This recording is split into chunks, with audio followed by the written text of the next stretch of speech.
श्री कृष्णा श्री कृष्णा श्री कृष्णा श्री कृष्णा। गुरुर्ब्रह्मा गुरुर्विष्णुः गुरुर्देवो महेश्वरः गुरुः साक्षात् परं ब्रह्म तस्मै श्री गुरवे नमः। तस्मै श्री गुरवे नमः। हरि ओम तत्सत्। श्रीमद्भगवद्गीता 13வது அத்தியாயம் 17வது श्लोकम्।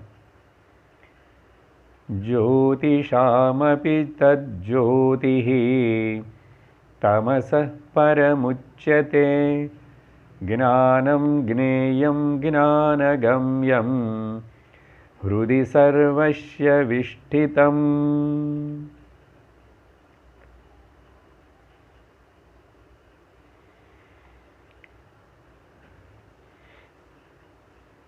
பகவான் ஸ்ரீகிருஷ்ணர் அர்ஜுனன் கேட்ட 6 விஷயங்களை பற்றி விவரிக்க தொடங்கி அதில் முதல் 4 விஷயங்கள்னு சொல்லி முடிக்கிறாரு இன்னைக்கு. முதல் க்ஷேத்திரம் பற்றி சொன்னார். ரெண்டாவது க்ஷேத்ரஜ்ஞன் பற்றி சொன்னார். மூணாவது இந்த க்ஷேத்ரஜ்ஞங்களுடைய விவரணம் நல்லா புரிஞ்சுக்கிட்டு ஞானம் அடையறதுக்கு வேண்டிய சாதனங்கள்னு ஞான ரூபத்தில் சொன்னார். 20 சாதனங்கள். அதுக்கு பிறகு இந்த 12வது ஸ்லோகத்தில் இன்னைக்கு நம்ம பார்க்க போகிற 18வது ஸ்லோகம் வரைக்கும் பகவான் ஞேயம் அనే விஷயம் பற்றி விவரிச்சிட்டார்.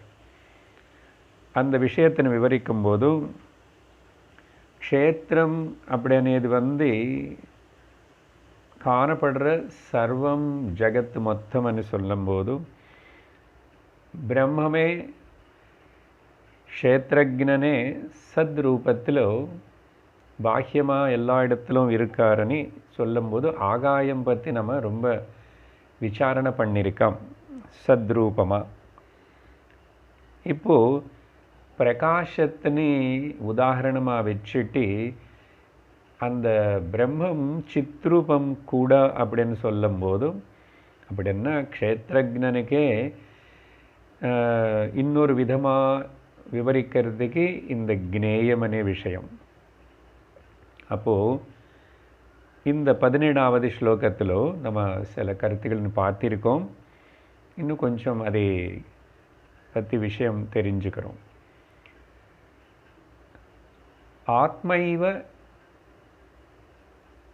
இதம் சர்வம் அப்படின்னு சாந்தோக்கிய உபனிஷத்து, பிரம்மைவேத சர்வம் அப்படின்னு பிருஹதாரண்யக உபனிஷத்து, அப்புறம் நதத்ர சூரியோ பாதி நச்சந்திர தாரகம் நேமா வித்யுதோ பாந்தி குதோயமக்னி தமேவ பாந்தம் அனுபாதி சர்வம் தஸ்ய பாசா சர்வம் இதம் விபாதி எனவே பல உபனிஷத்தில் வரும். ஆனால் இங்கே ஸ்வேதாஸ்வர உபனிஷத்துன்னு எடுத்துக்கிறோம். இந்த விஷயமெல்லாம் என்ன சொல்கிறதுன்னா 17வது ஸ்லோகத்தில் பகவான் ஜோதிஷாம் அபி ஜோதிஹி அதே தான் பகவத்கீதையிலையும் சொன்னதை நம்ம கோட் பண்ணி ரிஃபர் பண்ணியிருக்கோம். நதத் பாசயத்தே சூரிய, யாருடைய காந்தினால் யாருடைய சைத்தன்யத்தினால ப்ரெசன்ஸினால் சூரியனே பிரகாசிக்கிறது, நட்சத்திரங்களை பிரகாசிக்கின்றன. அப்படிப்பட்ட அந்த ஜோதிகளுக்கு எல்லாத்துக்கும் ஜோதி அப்படின்னு சொல்லும்போது இங்கே கேனோபனிஷத்தில் கூட பல வகையாக இந்த விஷயத்தினை சொல்கிறது. கண்ணுக்கு கண்ணாய் காதுக்கு காதாய் அப்படின்னு சொல்லிட்டு அதே மாதிரி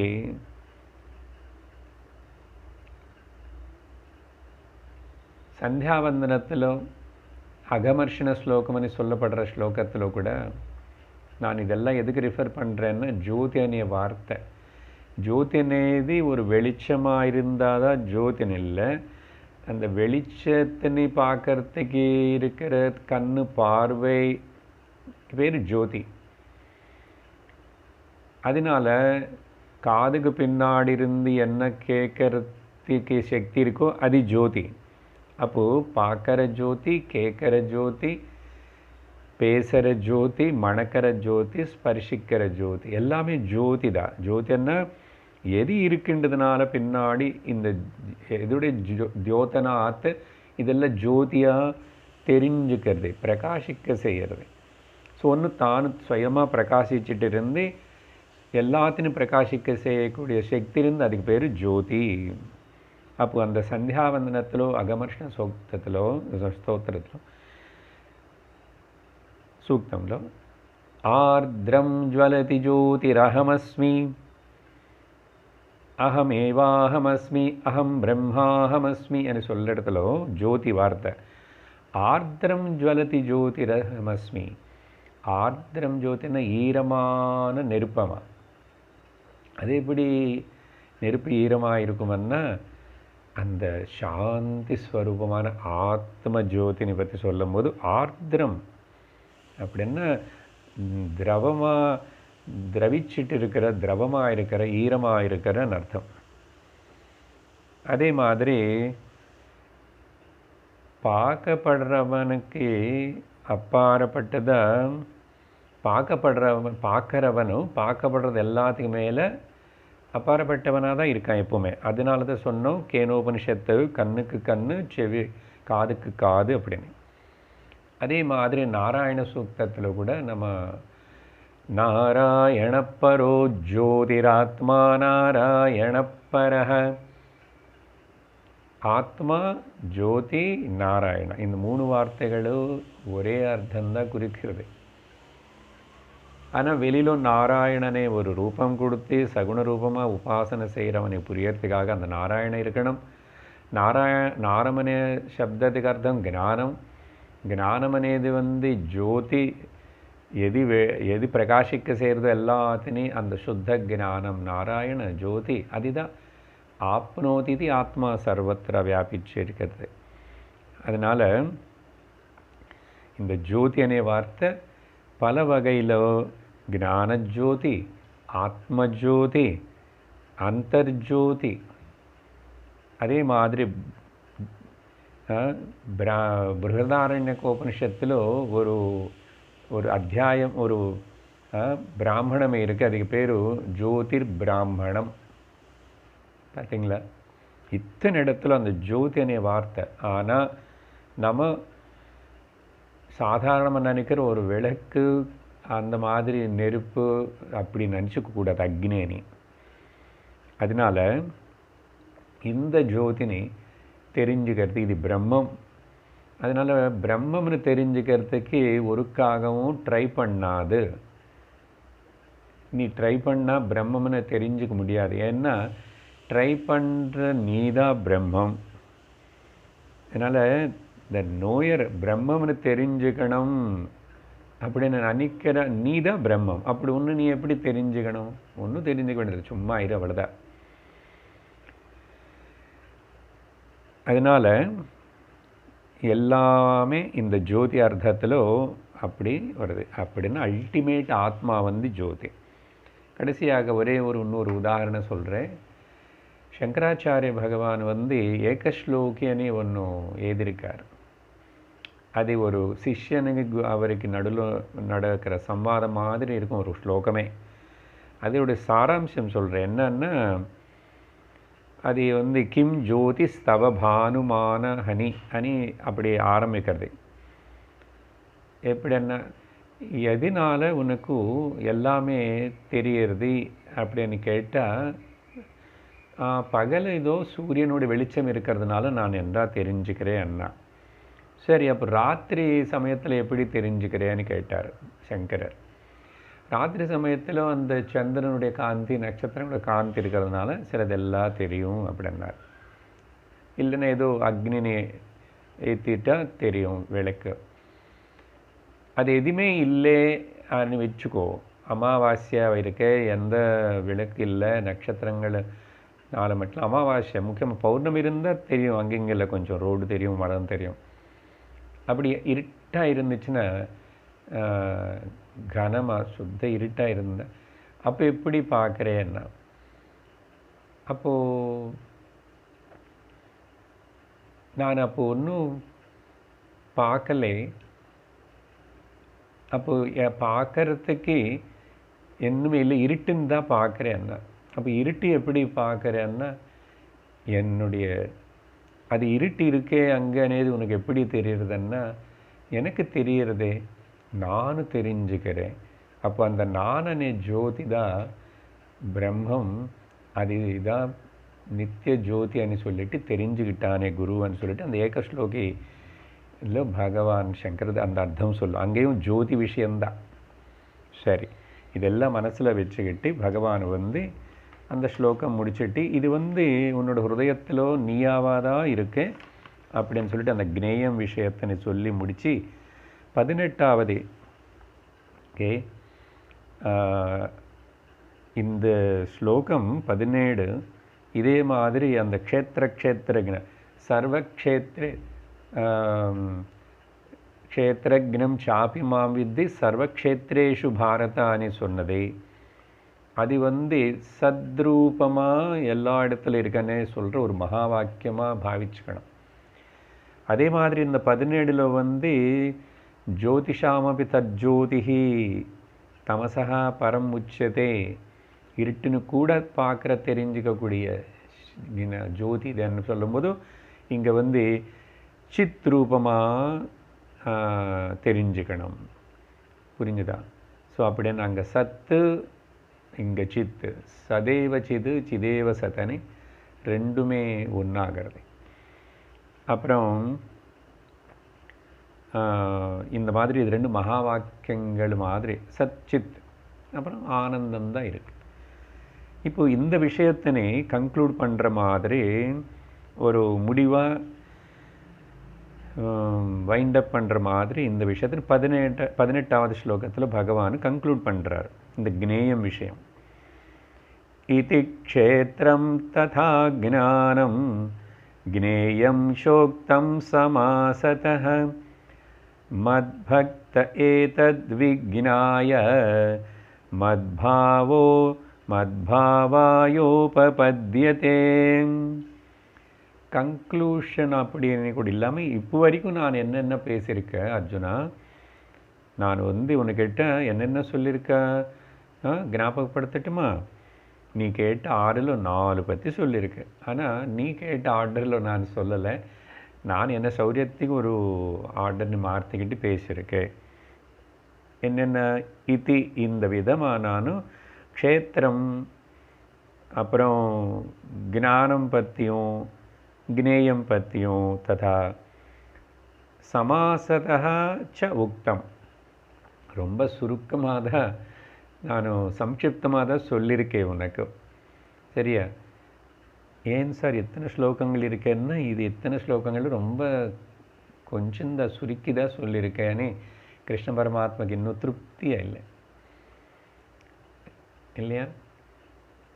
நம்ம இத்தனை 4, 3, 5 கிளாஸுக்குள்ளேயே இத்தனை விஷயத்தினே ஒரு கிளாஸில் ரொம்ப ஆழமாக சிந்திக்கிறோம். ஹெவி டோஸாக தெரியும் சிலவாட்டு இல்லையா? இங்கே 3 தானே சொல்கிறாரு பகவான், 4வது சொல்லலையே. க்ஷேத்திரக்னம் வார்த்தை விட்டுட்டாரு நினச்சக்கூடாது. க்ஷேத்திரக்னம் அன்னானும் க்னேயம் அன்னானும் ரெண்டும் ஒன்று தானே. ஸோ பகவான் அந்த உத்தேசத்தில் க்ஷேத்திரம் ஞானம் க்னேயம் மற்ற சொல்லிட்டேன்னு நினச்சிக்க வேண்டாம். க்ஷேத்திரக்னும் சொன்ன மாதிரி தான் கிருஷ்ணா, அதனால் மென்ஷன் பண்ணல இங்கே. இது எல்லாமே நான் சமாசதாக சொல்லியிருக்கேன்.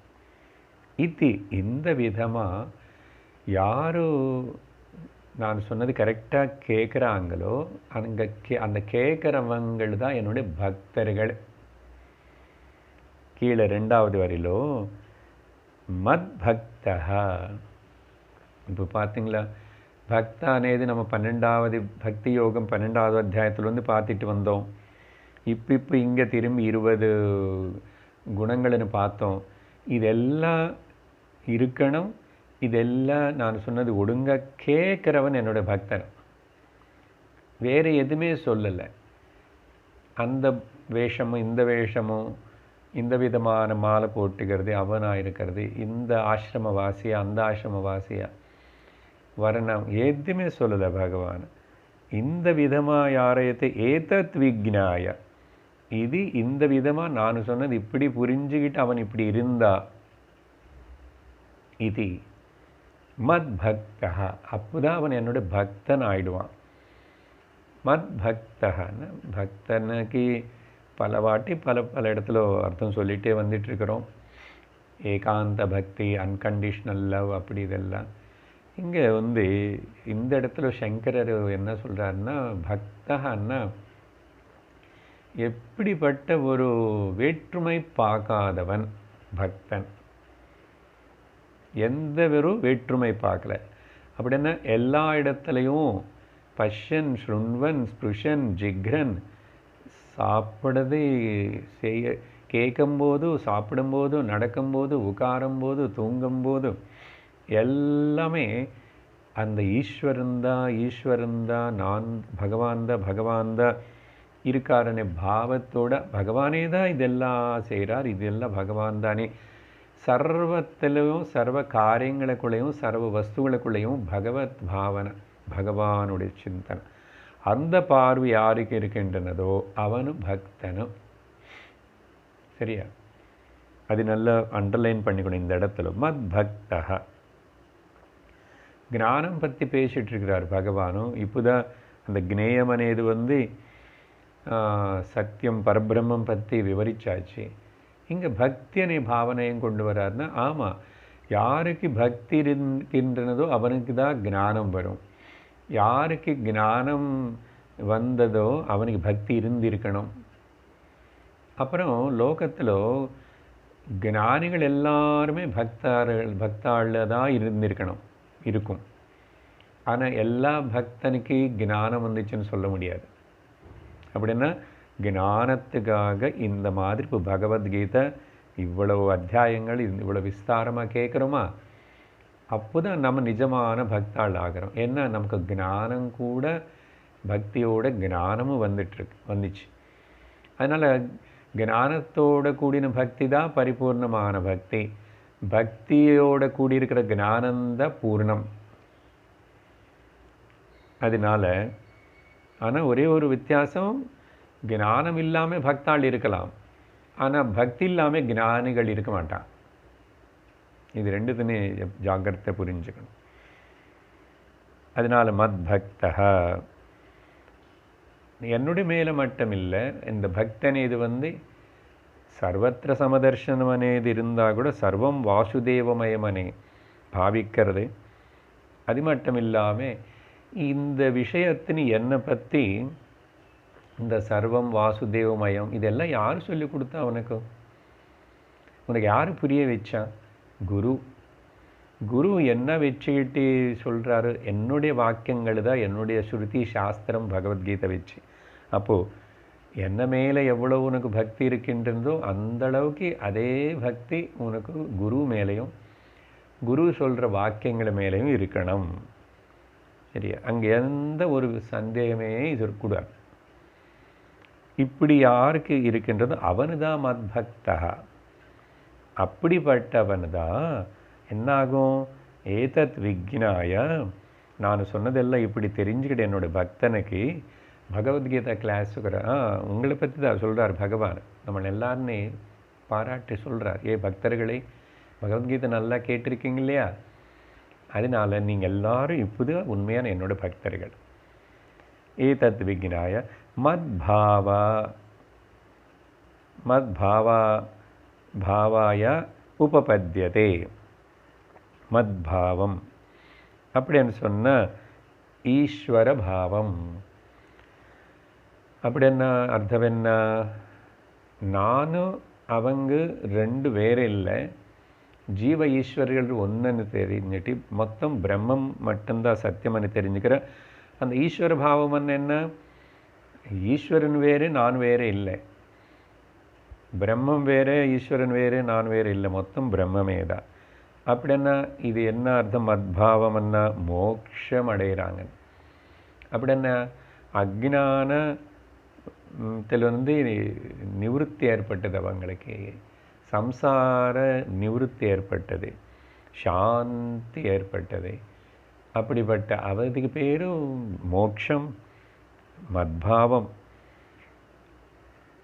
நித்திய முக்த ஸ்வரூபமான என்ன அவனாவே புரிஞ்சுக்கிட்டு அவனு நித்திய முக்த ஸ்வரூபனன்னு தெரிஞ்சுக்கிறவனுக்கு பேர் மத்பாவம் ஆகதாக. மத்பாவம் உபபத்தியதே, அடைஞ்சிட்டான்.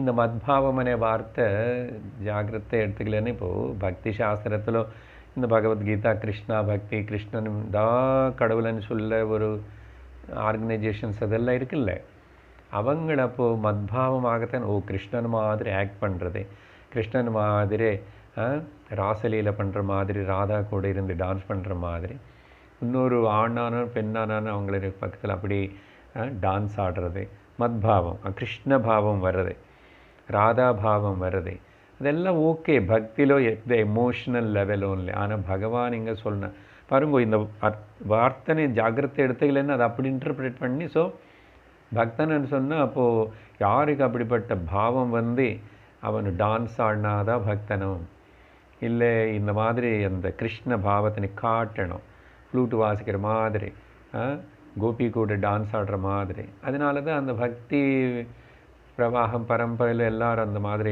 எழுந்திரிச்சு நிருத்தியம் பண்ணுவாங்க. பண்ணுறது தப்புன்னு சொல்லலை, ஆனால் அர்த்தம் வேறு, அதெல்லாம் தாண்டி போகணும்.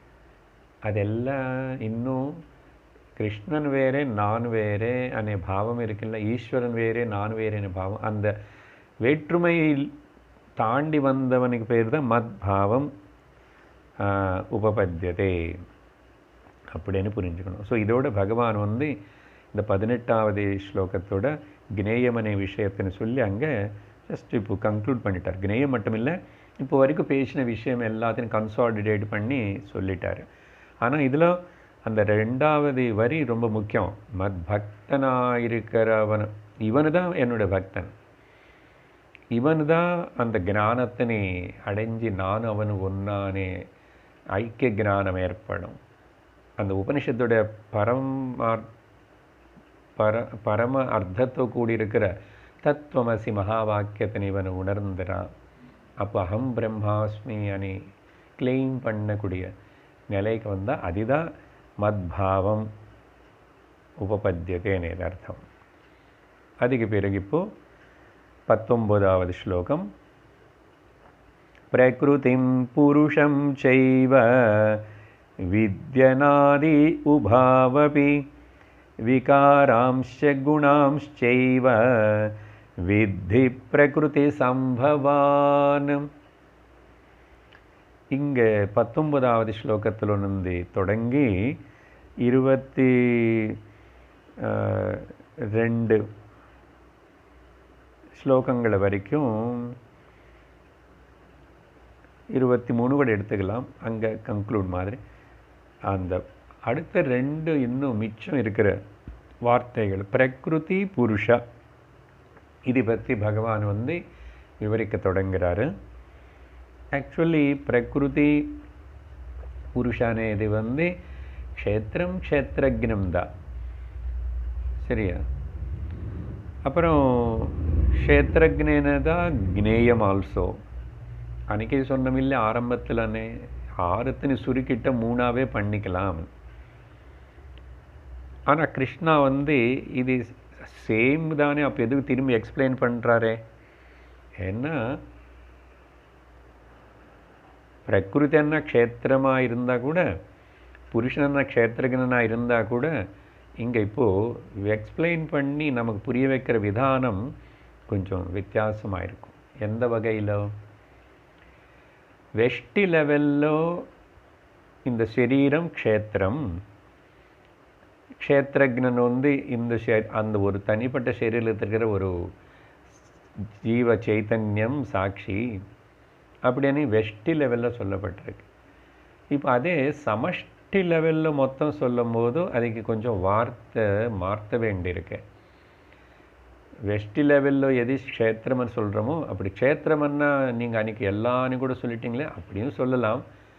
ஆனால் இந்த கரெக்ட் டெக்னிக்கல் வேர்டு உபயோகப்படுத்தினவன்னா இப்போது பிரகிருதி தான் க்ஷேத்திரம், அப்புறம் புருஷன்தான் க்ஷேத்திரஜ்ஞன். ஆனால் புருஷன் கூட இங்கிட்ட டோட்டல் சமஷ்டி லெவல். ஸோ அதனால் இந்த புருஷனை வந்து சத்து சித்து ஆனந்தம் கூட. இங்கே சில பாயிண்ட்ஸ் நம்ம சிந்திக்கணும், கூடவே அப்போ அர்த்தமும் பார்ப்போம். இந்த பிரகிருதிம் புருஷம் ச ஏவ வித்தி அநாதி உபாவபி. இந்த ரெண்டுமே கூட முதல் பாயிண்ட் ஸ்டேட்மெண்ட் பகவான் என்ன சொல்கிறாருன்னா, பிரகிருதியும் புருஷனும் ரெண்டுமே அநாதி, பிகினிங்லெஸ்ன்னு சொல்கிறாரு. சரி, அந்த பாயிண்ட் அப்படி இருக்கட்டும். புருஷன் என்னன்னா கான்ஷியஸ்னஸ். இங்கே இந்த சிருஷ்டி அணி சொல்லும்போது நம்மளை பற்றி சொன்னால் எது பற்றி சொன்னால் கூட ரெண்டு விஷயங்கள் இருக்கு. அனாத்மாவும் இருக்கு, ஆத்மாவும் இருக்கு. ரெண்டும் சேர்ந்து பக்கத்தில் ஒட்டி தான் இருக்கு. அனாத்மக்கு பேர் க்ஷேத்திரம் என்றோம், அனாத்மக்கு பேர் பிரகிருதி என்றோம்.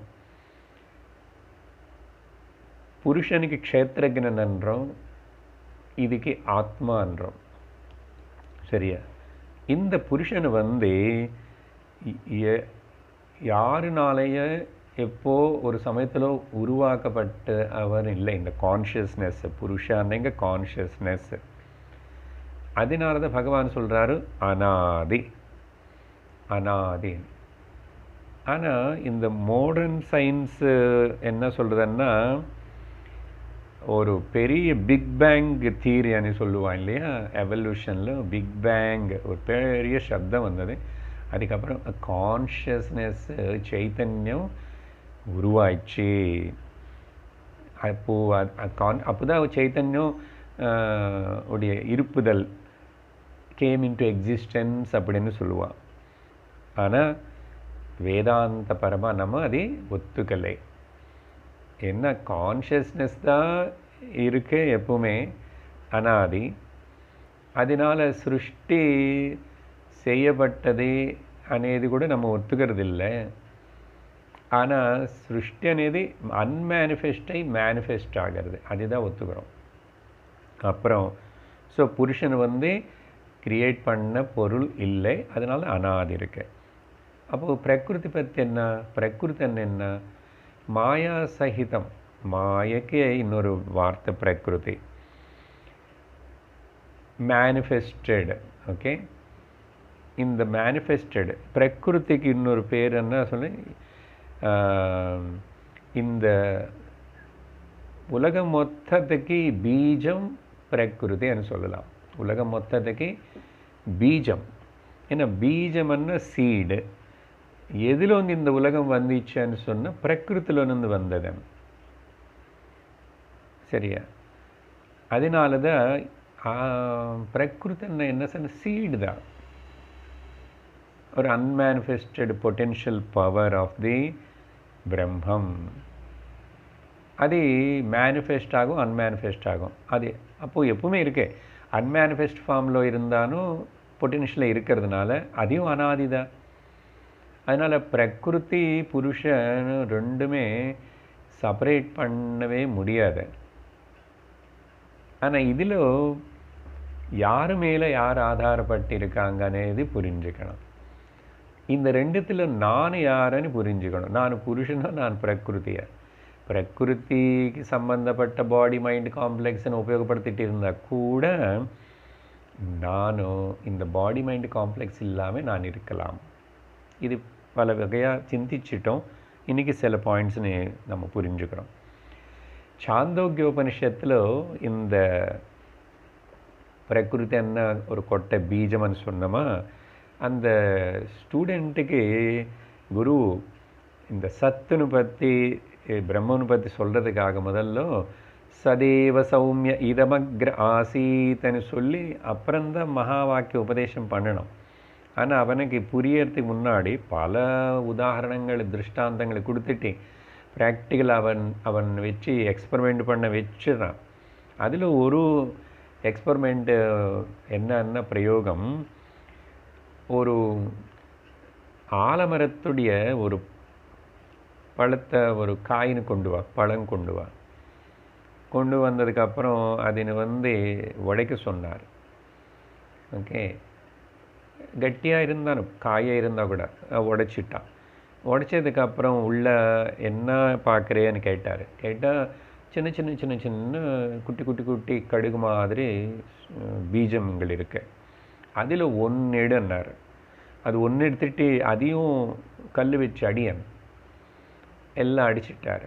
அடித்ததுக்கப்புறம் என்ன இருக்கு அங்கன்னா ஒன்றும் இல்லையேன்னு கேட்டான். என்னப்பா சிஷ்யா ஒன்றும் இல்லைன்ற, அதில் தான் இவ்வளவு பெரிய ஆலமரம் 100 கணக்கு மீட்டர்ஸ் வியாபிச்சு வளர்ற அந்த ஆலமரம் நீ ஒன்றும் இல்லைன்னு சொன்ன இந்த பீஜத்திலோ தான் இந்த மரமெல்லாம் இருக்கு. ஆனால் உனக்கு கண்ணுக்கு தெரியாது, இப்போது அந்த ரூபத்தில் இல்லை, அன்மேனிஃபெஸ்டடாக இருக்கு. அப்போ எவ்வளோ பொட்டென்ஷியலாக அடங்கி வச்சிருக்கிறதுங்க, அதுதான் பிரகிருதி. எல்லாத்தையும் அதில் வச்சுக்கிறதுக்கு, ஆனால் அப்புறம் காட்டுறது எவ்வளோ அற்புதம்.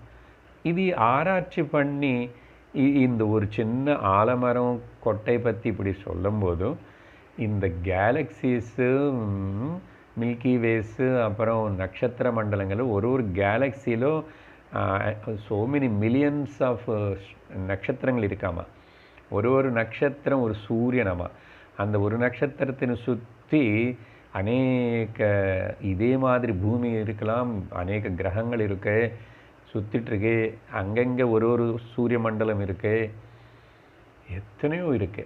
அதனால் மனுஷனுடைய மூளை ஒருக்காகவும் இந்த பிரகிருதியுடைய மொத்தம் டோட்டாலிட்டின்னு தெரிஞ்சிக்கவே முடியாது. சரியா?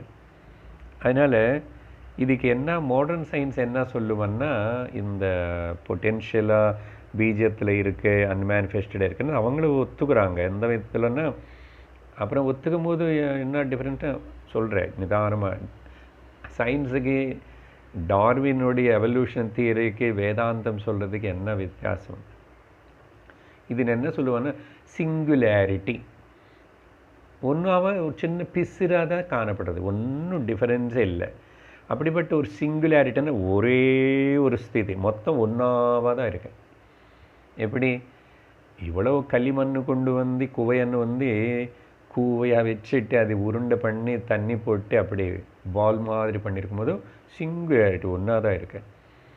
ஆனால் அப்புறம் அதில் நிறைய குடம், பாத்திரம், சட்டி எல்லாம் வருமே, விளக்கு எல்லாம் வரும்.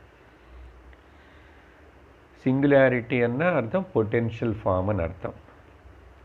இதுக்கு ரொம்ப நெருங்கி இருக்கிற ஒரு உதாரணம் நம்ம புரிஞ்சுக்கணும்னா, நம்முடைய தூக்கம்தான் இந்த singularity, potential form of unmanifested.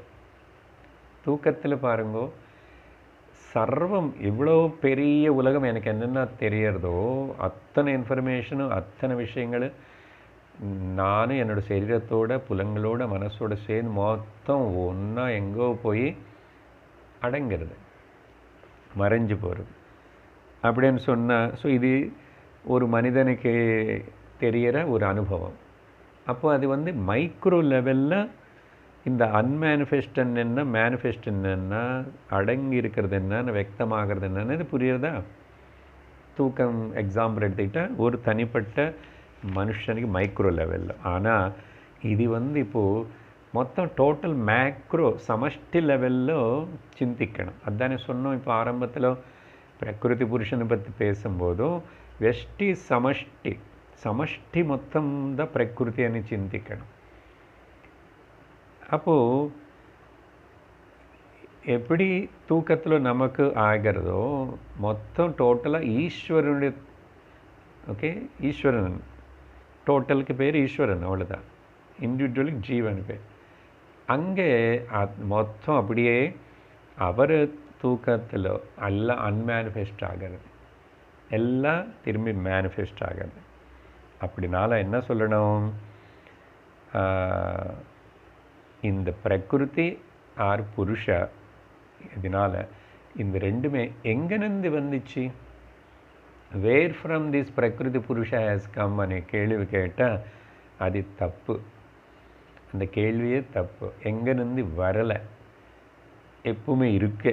அதனால தான் அதுக்கு பேர் அனாதி. அதனால தான் ஏன் வந்துச்சு எங்கேருந்து வந்துச்சுன்னு கேட்கக்கூடாது. வரல, எங்கேமே இருக்கு தெரியல, அன்மேனிஃபெஸ்ட் ஃபார்மில் இருக்குது. மேனிஃபெஸ்ட் ஆகும்போது தெரியாதுவே. இந்த மேனிஃபெஸ்ட் அன்மேனிஃபெஸ்ட் என்னது நீ ஒத்துக்கணும். சயின்ஸ் ஒத்துக்கிறதே. Matter is converted into energy, energy is converted into மேட்டர்ன்னு சொல்கிறேன் இல்லை.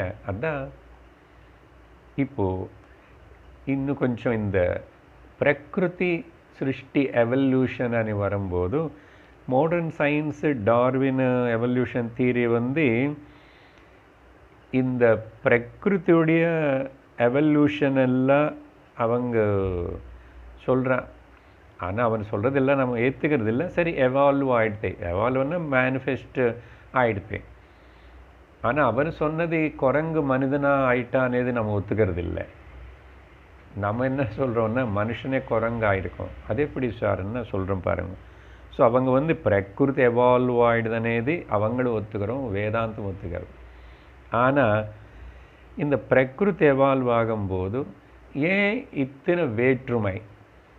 சில பேர் மனிதர்கள், சில பேர் மிருகங்கள், சில பேர் லைஃப் இருக்கிற ஜீவிகளை பற்றி பார்ப்போம்.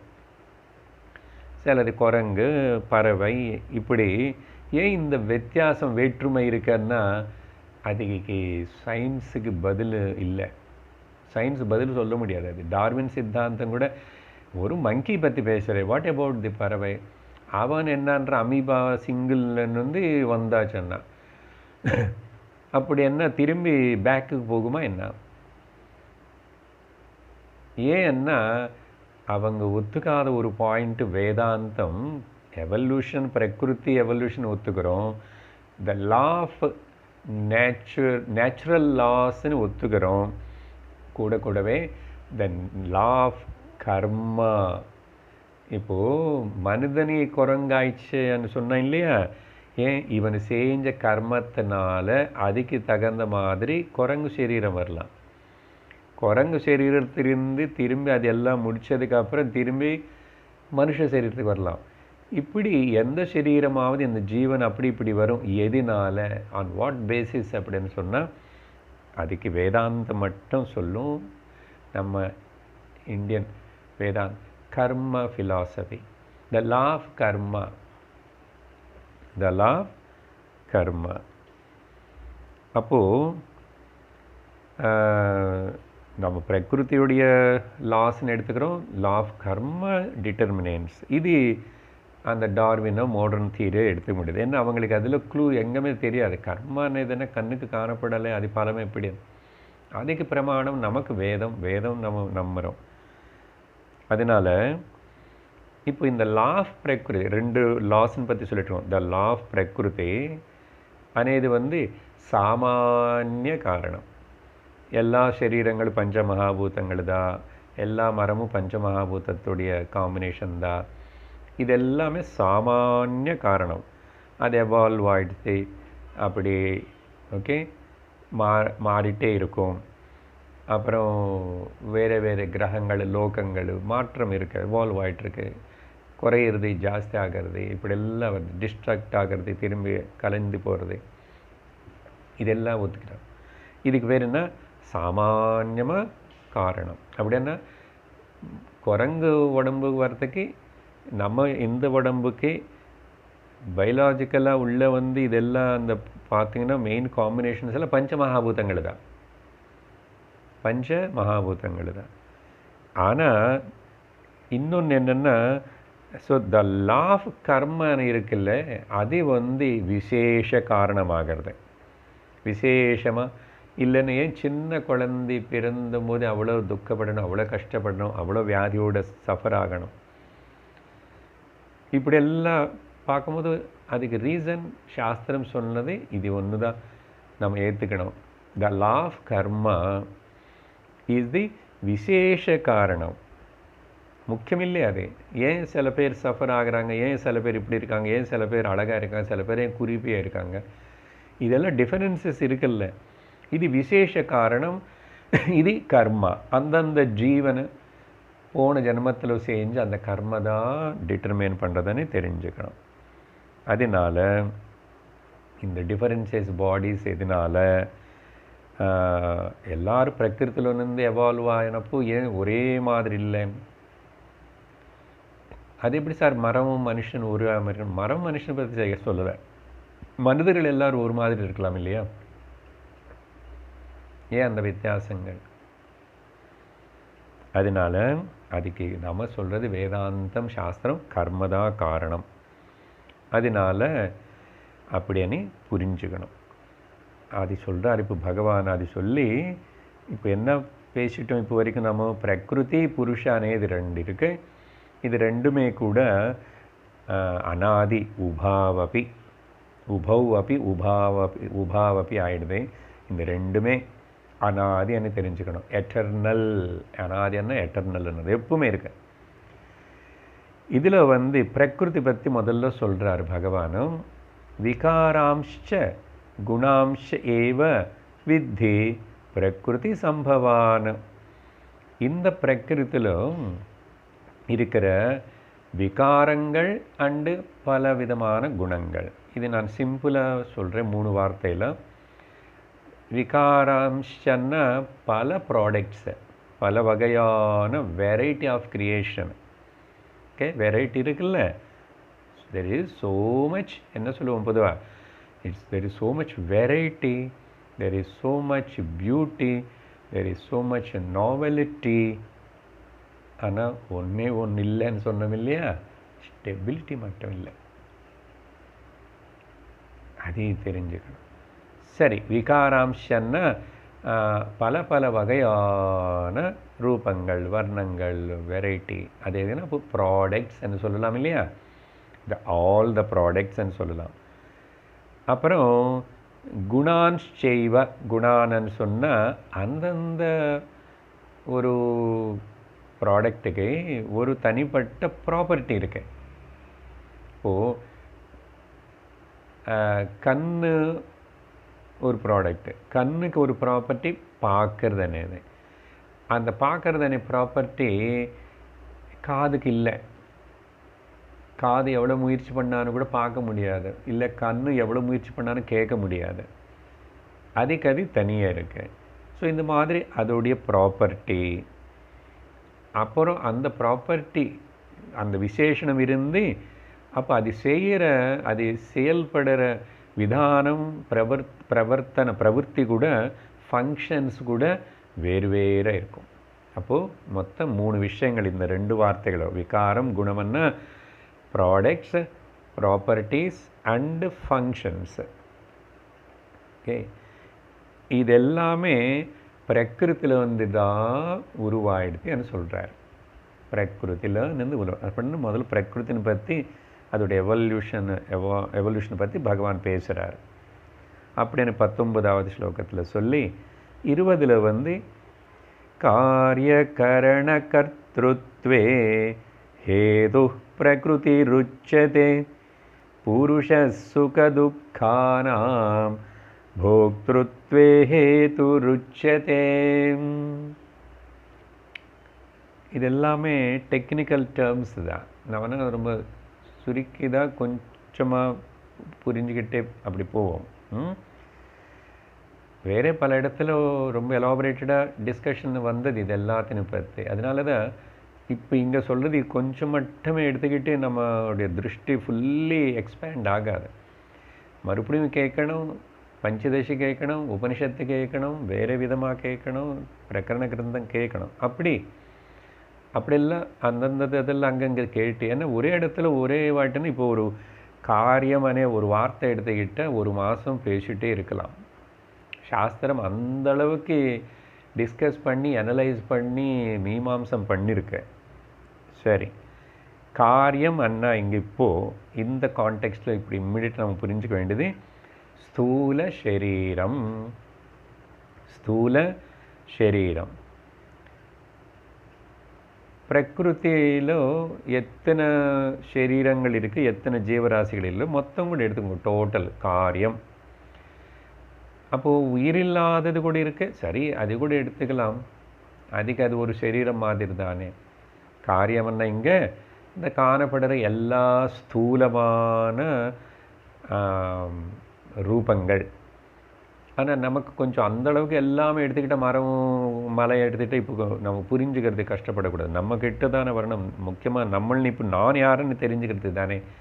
அப்போது ஸ்தூல ரூபமாக இருக்கிற இந்த சரீரம், ஸ்தூல சரீரமும் காரியம்.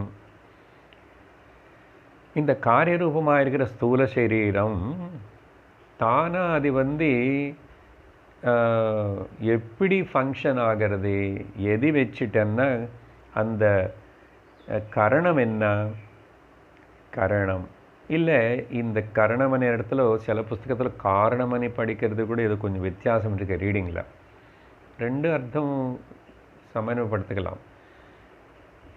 எந்த காரணத்தினால எது இருக்கின்றதுனால இந்த ஸ்தூல சரீரம் கேப்பபிள் ஆஃப் வேலை செய்ய முடியறது, பிரவர்த்திக்க முடியறது தானே. இல்லை கரணம்னு சொன்ன இங்கே இன்ஸ்ட்ருமெண்ட்டுன்னு அர்த்தம். இங்கே அர்த்தம் என்னென்னா சூக்ஷ்ம சரீரம், கரணம், அந்த கரணமன் அர்த்தம் சொல்லப்படுறது. அதனால் சரீரத்துக்கு அப்படி சொல்லலை, அந்த கரணமனை வார்த்தை அந்த உள்ள ஒரு ப்ரொப்பெல்லர் மோட்டிவேட் பண்ணுற இன்ஜனும் பெட்ரோல் சக்திலாக அங்கே அந்த கரணம் இருக்கு. மனோபுத்தி சித்த அகங்காரம் அப்படின்னு அர்த்தம். கரணமன்னா இங்கே சூக்ஷ்ம சரீரம், காரியமன்னா ஸ்தூல சரீரம். அந்த சூக்ஷ்ம சரீரத்தில் 17 பாகங்கள் இருக்கு. சும்மா ரஃபாக ஞாபகப்படுத்துகிறேன். 5 ஞானேந்திரியங்கள், 5 கர்மேந்திரியங்கள், 5 பிராணங்கள், மனோ, அப்புறம் மனோபுத்தி, ரெண்டாவது எடுத்துக்கிட்டால் மொத்தம் 17 அம்சங்கள் இருக்கு. அப்போது இந்த ரெண்டுத்துடைய பிறப்பு, இந்த ரெண்டு உருவாகிறதுக்கு ப்ரொடக்ஷன் ஆகிறதுக்கு உருவாக்குறதுக்கு எது ஸ்தூல சரீரம் சூக்ஷ்ம சரீரம். யார் காரணம்? பிரகிருதேகே. பிரகிருத்திலேருந்து தான் இந்த சூக்ஷ்ம சரீரம் ஸ்தூல சரீரம் ரெண்டுமே கூட வந்தது. சரி வந்துச்சு. இப்போ இதில் யார் ஆக்சுவலாக அனுபவிக்கிறா, என்ஜாய் பண்ணுறா? யாருக்காக இந்த ஸ்தூல சரீரம் அந்த சூக்ஷ்ம சரீரம் அப்படின்னு கேள்வி கேட்டால் அது இது சொல்கிறார் பகவான் புருஷா. இங்கே புருஷான்னா 2 விதமாக சிந்திக்கணும். புருஷான்னு சொல்லும்போது இப்போ வரைக்கும் க்ஷேத்திரஜ்ஞன் தான் சொல்லிட்டோம், பிரம்மம் தான் சுத்த சைத்தன்யம் தான் புருஷம். ஆனால் அது எப்போ அதோடைய ப்ரெசன்ஸ்னால, அது இருக்கிறதுனால, அதோடைய பிரதிபலிப்பு இந்த புத்தியனே அந்த கரணத்தில் படும்போது அதோடைய சாநித்தியம், க்ளோஸ்னஸ், நியர்னஸ்னால என்ன ஆயிடுச்சுன்னா அங்கே ஒரு பிரதிபலிப்பு ஏற்பட்டுச்சு இல்லையா? அந்த பிரதிபலிப்பு பிரதிபிம்பம் பண்ணுறோமா, அது கூட புருஷன்னு பேர் தான். ஏன்னா பிம்பம் மாதிரி தான் இருக்கேன், பிம்பக்கு இருக்கிற மாதிரி வெளிச்சம் இருக்கு. அதனால இங்கே புருஷன்னா இதில் யாரோ அந்த பிரதிபலிக்கிற ஒரு சைத்தன்யம், அது ஒரு இண்டிவிஜுவாலிட்டி ஜீவானே அபிமானத்தோட பிரவர்த்திக்க ஆரம்பித்து, ஏன் அப்படி பிரவர்த்திக்கிறதுன்னு அஜ்ஞானத்தினால தான் அது சொல்லுவோம். புருஷா சுக துக்கானாம். இப்போ இந்த ஸ்தூல சரீரம் சூக்ஷ்ம சரீரம் வச்சுக்கிட்டு சுகமும் அனுபவிக்கிறோம், துக்கமும் அனுபவிக்கிறோம். இந்த சுக துக்கத்துடைய போக்திருத்வே இதனை எக்ஸ்பீரியன்ஸ் பண்ணுறவனும், ஓகே, எனக்கு சுகமாக இருக்கேன் எனக்கு துக்கமாக இருக்கேனேது இந்த ஸ்தூல சரீரம் எதுவுமே சொல்லலை. அதே மாதிரி உள்ள மனசு சொல்கிறது, அந்த கரணத்தில் தெரியறது. அந்த தெரிஞ்சுக்கிற அங்கே யார் தெரிஞ்சுக்கிறா, யாருக்கு அந்த சுகம் தெரியறது, யாருக்கு அந்த துக்கம் தெரியறது, யார் சுகம் வேணுமனு விரும்புகிறா, யார் துக்கம் போகணுமனு விரும்புகிறா அப்படின்னா அது அங்கே புருஷன்தான். ஆனால் எந்த மாதிரி புருஷன்னா அஜ்ஞானத்தினால ஆவரிக்கப்பட்டு தன்னு தானு இண்டிவிஜுவலாக அபிமானப்பட்டு இருக்கிற பிரதிபலிப்பு தான் புருஷன். அந்த போக்திருத்துவம் ஏன்னா வேற நம்ம டோட்டல் பிரம்மம் பற்றி புருஷன்னு சொன்னால் பூர்ணத்வாத் இது புருஷா అని சொன்னால் அந்த அர்த்தம் வேறு. இப்போ இங்கே புருஷன்னா புரேஷயனாத் இது புருஷா. இந்த புறத்தில் இந்த தனிப்பட்ட శరీரத்தில் புத்தி అనే ஒரு மீடியம் రిఫ్లెక్టెడ్ మిర్రర్లో రిఫ్లెక్టెడ్ మీడియంలో చైతన్యం ప్రతిఫలించதுக்கப்புறம் இங்கே ஏற்பட்ட இந்த பிரதிபலிப்பு ஜீவன் நினச்சிக்கிட்டு இருக்கிறது அதுக்கு பேர் புருஷ புரேஷயனாதும். இந்த சரீரத்தில் தங்கிட்டு இது நானும் இது என்னோடது நினச்சிட்டு இருக்கிறதுனால இப்போ அவனுக்கு தானே சுகம் துக்கம். பூர்ணமாக இருக்கிற புருஷனுக்கு என்ன சுகம், பிம்பத்துக்கு என்ன இருக்கும்? சொன்னமில்ல நிறையா எக்ஸாம்பிள்ஸ். ஜலத்தில் ஆடிட்டு இருக்கிற பிரதிபிம்பத்துக்கு ஏதாவது ஆகும்போது அந்த பிரதிபிம்பத்தை நம்ம அடிப்போம் குச்சினால், இல்லைன்னா காற்றுனால அது ஆடுறது. கண்ணாடி உடஞ்சி போச்சுனால உடஞ்ச கண்ணாடியில் பார்த்தா நம்முடைய மூஞ்சி பல விதமாக வித்தியாசமாக உடஞ்ச மாதிரி தெரியும், துண்டு துண்டா. ஆனால் ஒரிஜினல் ஃபேஸில் பிம்பத்தில் ஏதாவது ஆயிடுதா? ஆகலை இல்லை. இப்போ இங்கே சுகம் துக்கம் అనేది ஆகிறதுன்னு தோணற நினைக்கிற யாருன்னு ஜீவ, இந்த போக்திருத்வ. அப்போ அந்த போக்திருத்வ பாவத்துக்கு சுகதுக்கங்கள் அனுபவத்துக்கு ஹேது புருஷः உச்சதே. அந்த புருஷனு தான் காரணம். ஆனால் இந்த இடத்துல புருஷன் இப்போதைக்கு த ரிஃப்ளெக்டட் கான்ஷியஸ்னஸ் ஆர்சி ஜீவபாவத்தோட ஒரு மோமெண்டம், அந்த மைண்டில் ஏற்பட்ட பிரதிபலிப்பு, ஒரு பிரதிபிம்பம் இப்படி சிந்திக்க ஆரம்பிக்கிறது. இப்போது நான் கண்ணாடி போய் நின்றுட்டேன், கண்ணாடி முன்னாடி போய் நின்றுட்டேன், என்னோடய பிரதிபலிப்பு அதில் தெரியணும். இப்போ அந்த பிரதிபிம்பம் தன்னை நான் தனி అని நினைக்க ஆரம்பித்து அப்படி பிரவர்த்திக்கிறதுன்னு வச்சுக்குங்கோ, சும்மா நினச்சிக்குங்கோ, சிரிப்பீங்க. அது என்ன சார் பிரதிபிம்பம் எப்படி சார் அது ஆக்ட் பண்ணும், அதை நினச்சிக்கும், அப்படி எடுத்துக்கூடாது. அதுதான் எக்ஸாக்ட்லி இங்கே நடக்கிறது. ஆக்சுவல் ஐ நானும் உண்மையான நானும் అనేది என்னன்னு தெரிஞ்சுக்காம மறந்துட்டு இப்படி எட்டி பார்க்கறதுனால அந்த மைண்டில் ஏற்பட்ட அந்த பிரதிபிம்பம் தான் இங்கே அபிமானப்பட்டு ஜீவனன்னு சொல்லி நானன்னு சொல்லி என்ன ஆயிடுச்சு, இந்த டூப்ளிகேட் ஐ நிஜமான ஐன்னு தெரிஞ்சுக்கூடாம ஒரே ஆட்டம் ஆடுறது, பாட்டை பாடுறது. ஏன்? ஜஸ்ட் அஜ்ஞானத்தினால.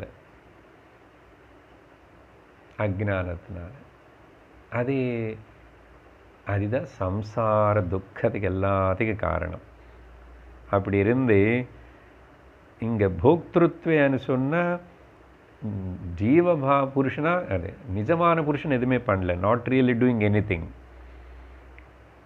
அப்புறம் சரி அந்த பிரதிபிம்ப சைத்தன்யம் கூட சைத்தன்யம், பிரதிபிம்பம் புருஷன் நான் எடுத்துட்டா கூட சைத்தன்யம் தானே அது ஜஸ்ட்டு அது இருக்கிறதுனால பிரகாசிக்க செய்கிறது. இந்த பிரகிருதிக்கு சேர்ந்த சூக்ஷ்ம தேகத்தினே ஸ்தூல தேகத்தினே பிரகாசிக்க செய்கிறது தவிர அது அசல் ஆக்சுவலி எதுலையுமே இன்வால்வ் ஆகலை. எப்படின்னு சொன்னால் ஆகாயம் எல்லாத்துக்கும் வசதி கொடுக்கறது. இப்போது ஆகாயம் எல்லா இடத்துலையும் இருக்கு. ஆனால் அதே ஆகாயத்தில் ஒரு சுவர் கட்டி நாளாக பிரித்து உள்ள சிலது சின்னதாக கட்டி சின்னது பெருசாக கட்டும்போது அது hall space, bedroom space, drawing room space అని பண்ணதுனால என்ன ஆயிடுச்சு, இப்போது அந்த எல்லா இடத்துலையும் வியாபிச்சு இருக்கிற ஆகாயம் இப்போது இந்த மாதிரி டிவைட் பண்ணதுனால விவகார யோக்கியமாயிடுது. இல்லைன்னா ஆகாயத்துக்கு தனக்கு விவகாரம் பண்ணுறதுக்கு ஒன்றும் இல்லை. ஏன்னா எல்லா இடத்துலும் நானே இருக்கேன். இப்போ நம்ம டிவைடு பண்ணுறதுனால ஆகாயத்துக்கு ஏதாவது பாதிப்பு வந்தால் ஒன்றும் வரல. ஆனால் ஏதோ விவகாரம் நடக்கிறது. அதே மாதிரி தான் பரமாத்மா பிரம்மம் நானும் எப்போ இந்த சின்ன பாடி மைண்டு காம்ப்ளெக்ஸினால் மூடப்படுறானோ, எப்படி சுவர் கட்டி ஆகாயம் மூடப்படுறதை செப்பரேட் பண்ணப்படுற மாதிரி அதே மாதிரி தான் நானும் சுப்ரீம் கான்ஷியஸ் பிரம்மன் நானும் என்னை இந்த பாடி மைண்டு காம்ப்ளெக்ஸ் என்ன பண்ணுறது, லிமிட்டெட் பண்ணுறது, என்க்ளோஸ் பண்ணுறது. அப்போது என்க்ளோஸ்டு பரமாத்மா பிரம்மம் விவகார யோக்கியமாகிறது. சரியா? இந்த பாடி மைண்ட் இல்லைன்னா அந்த ஆகாயம் மாதிரி என்னாகும், தன்னந்தானாக இருக்கும். விவகாரம் பண்ணுறதுக்கு ஒன்றும் இல்லை, என்ன இருக்கு. சரி, இப்போ விவகார யோக்கியம் ஆயிடுச்சுன்னா கூட அங்கே என்ன விவகாரம் நடந்தால் கூட, அந்த சுவர் கட்டினது திரும்பி உடைச்சா கூட, அது மேலே இன்னொன்று கட்டினா கூட, இன்னொரு மாடி கட்டினா கூட ஆகாயத்துக்கு ஏதாவது இன்வால்மெண்ட் இருக்கா? இங்கே கட்டாதுங்கோ, சின்னதாக கட்டுங்கோ, ரொம்ப சப்தமாக உடைக்காதுங்கோ, இப்படியெல்லாம் ஏதாவது ஆகாயம் சொல்லுமா? அப்போது அந்த பரமாத்மா என்க்ளோஸ் ஆகும்போது என்ன ஆகிடுது, இந்த பாடி மைண்ட் காம்ப்ளெக்ஸ்குள்ளே ஜீவ அనే ஒரு ஸ்டேட்டஸ் கொடுக்கப்பட்டது. ஜீவ அనే ஸ்டேட்டஸு சும்மா கொடுக்கப்பட்டது. சுவர் கட்டினதுக்கப்புறம் எல்லாம் ஹால் ஸ்பேஸ் అని ஒரு ஸ்டேட்டஸு கொடுக்கப்பட்டது. நிஜமாக கொடுக்கல, ஆனால் கொடுக்கப்பட்ட மாதிரி இருந்துச்சு. இப்போ இந்த ஜீவ இம்பார்ட்டண்ட் ஆகிப்போச்சு. இந்த விவகார யோக்கியத்துக்கு பண்ண இந்த வேலைனால் இப்படி பல பிரச்சனைகள் உருவாகி சம்சாரம் தொடங்கிறது. எவ்ரிதிங் எல்லாமே சும்மா மித்யா. அதனால தான் ஆகாயம் பிரகாஷம் பற்றி, ஆகாயம் உதாரணம் மறுபடியும் சொல்லுவோம், பிரகாஷம் பற்றியும் சொல்லிட்டோம், ஜோதி. ஸோ ஆக்சுவலாக நான் இருக்கேன், சத்தா நான் இருக்கேன்னு எனக்கு தெரிகிறது. சர்வத்திர நான் இருக்கேன். ஆகாயம் போல் சர்வம் எனக்குள்ளதாக இருக்கேன், எனக்கு தெரிகிறது. நான் ஞானஸ்வரூபமாக இருக்கேன். அதனால் இங்கே காரியக்காரனை சொல்லிட்டு புருஷ துக்காரம் போக்திருத் ஹேது ருச்சதே அப்படின்னு சொன்னார். அடுத்தது 21வது ஸ்லோகம் ஜஸ்ட் ஆரம்பிக்கிறோம். புருஷ பிரகிருதிஸ்தோஹி புங்க்தே பிரகிருதி ஜான் குணான் காரணம் குணசங்கோஸ்ய சதசத்யோனி ஜன்மசோ. இப்போது இந்த ஜீவபாவம் எடுத்துக்கிட்டு இந்த தேகம், ஸ்தூல தேகம், சூக்ஷ்ம தேகத்தோட தாதாத்மியமான புருஷக பிரகிருதிஸ்தः, பிரகிருத்தில் மாட்டிக்கின மாதிரி, ஏதோ அதான் என்க்ளோஸ் பண்ண மாதிரி, செப்பரேட் பிரிஞ்ச மாதிரி. பிரகிருதி என்ன இங்கே பாடி. ஸோ புருஷ ஸ்தஹன்னா மூடப்பட்டிருக்கான், என்க்ளோஸ் ஆகிடு. ஆனால் என்க்ளோஸ் பண்ண முடியுமா? பிரம்மம்னு யாராவது கட்டி போட முடியுமான்னு போட முடியாது நிஜமாக. இப்போது ஒரு கண்ணாடியில் என்னோட மூஞ்சி பார்க்கும்போதும் அந்த கண்ணாடி சைஸுக்கு தகுந்த மாதிரி என்னோடய ஃபேஸ் அதில் ஃபிக்ஸ் ஆகி போச்சு. அது நிஜமாக ஃபிக்ஸ் ஆகிடுது. நான் இன்னும் பெரிய கண்ணாடி கிட்ட போய் பார்த்தா பெருசாக தெரியும், இவ்வளோ சின்ன குட்டி கண்ணாடியில் பார்த்தா சின்னதாக தெரியும். ஆனால் உண்மையாக நான் சின்னதாகிட்டானா பெருசாகிட்டானா ஏதாவது ஆகிட்டான், ஒன்றும் ஆகலை.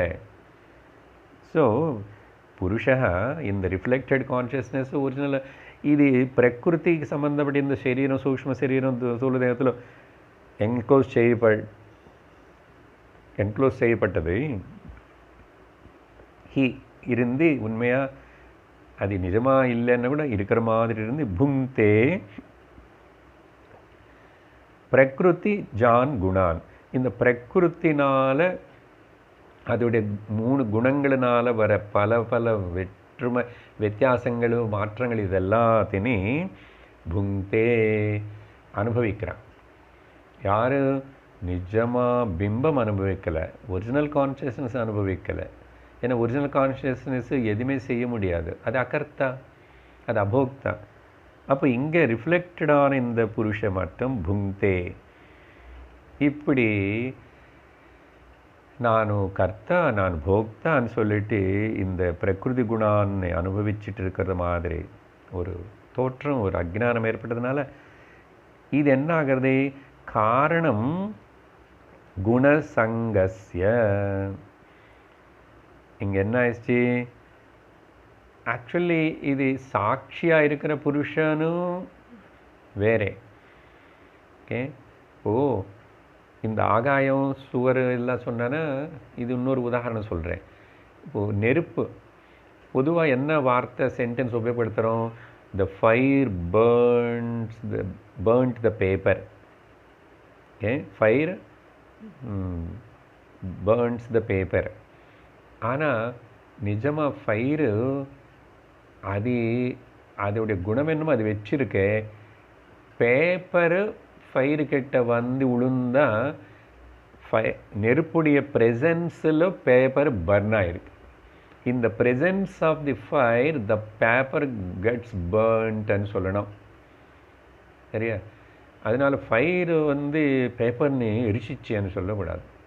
ஃபயரு நீ பேப்பர் போடுறதுக்கு முன்னாடி அது ஃபயராக தான் இருக்கு, நீ பேப்பர் போட்டதுக்கப்புறம் அது ஃபயராக தான் இருக்கு. அந்த மாதிரி தான் இந்த சைத்தன்யம் என்க்ளோஸ் பண்ணல. இதில் பாடி மைண்டுன்னு ஒரு தோற்றம் காம்ப்ளெக்ஸு உருவாயிடுச்சு. உருவானதுக்கப்புறம் இது என்ன ஆயிடுச்சு?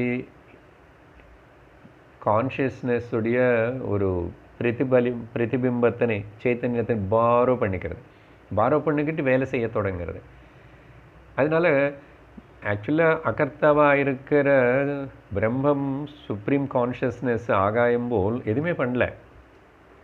அது எனியோ அந்த பாயிண்ட் நீங்கள் பகவான் எக்ஸ்பிளைன் பண்ணுறதுல நம்ம கூட சொல்லிக்கிறோம். ஏன்னா பிரம்மமும் புருஷா ஜீவ புருஷா இது ரெண்டு தனி. என்னவோ யார் இதில் சத்தியமனு நான் யாருன்னு கிளைம் பண்ணணுமே. சரி, இந்த அஜ்ஞானத்தினால இந்த ஐடென்டிஃபிகேஷனால் இந்த சுகதுக்கங்கள்னு சொல்லி நினைக்கிறதுனால பிரகிருதி குணங்களை கூட சங்கம் ஏற்பட்டதுனால என்னாச்சு? குணசங்கஸ்ய, இந்த குணசங்கம் வலனா இது வந்து இது காரணமாகிறது. எதுக்கு காரணமாகிறது?